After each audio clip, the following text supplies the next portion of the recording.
Скъпи дядо Коледа, искам тази година да започнем нов стадион в Борисовата градина. Искате, ама и ние искаме козирка. Дядо Коледа, ние искаме 11-та титла на България. Не, че нещо, но 11 е хубаво число. Айде стига с те титли, бе. То не беше една, две, три. Стига. Стига вече. Можем да броим. Стига. Абе, вие можете да броите, ама да видим доколко можете да броите. За сега сме само на 10.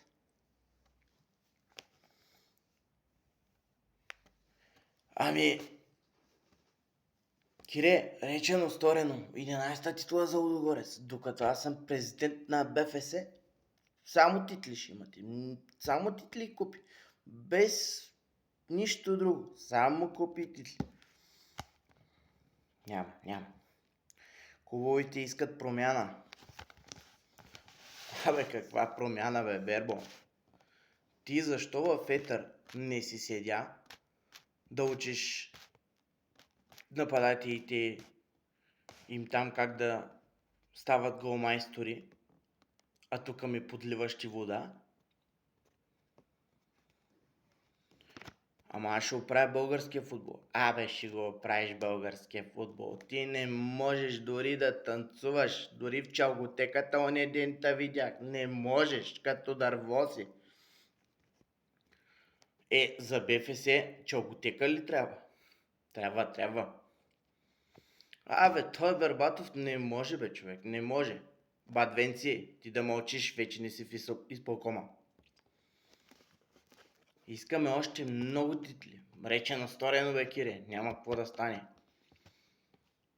Искаме си колежа, януари месец ще стане. Искаме колежа. Нищо друго не вълнува. Искаме парите за колежа.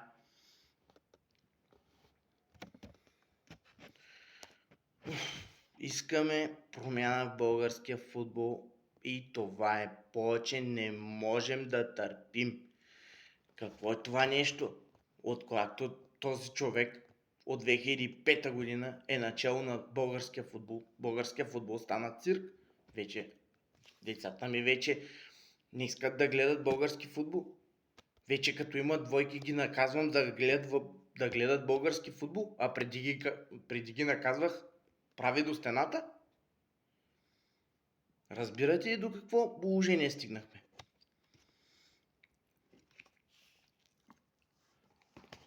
А сега сериозно. Весели празници на всички. Пожелавам на всички ви най-вече да сте живи и здрави. Най-вече да не губите никого през новата година. И гледайте повече футболни мачове. Защото футболът е най-великата игра.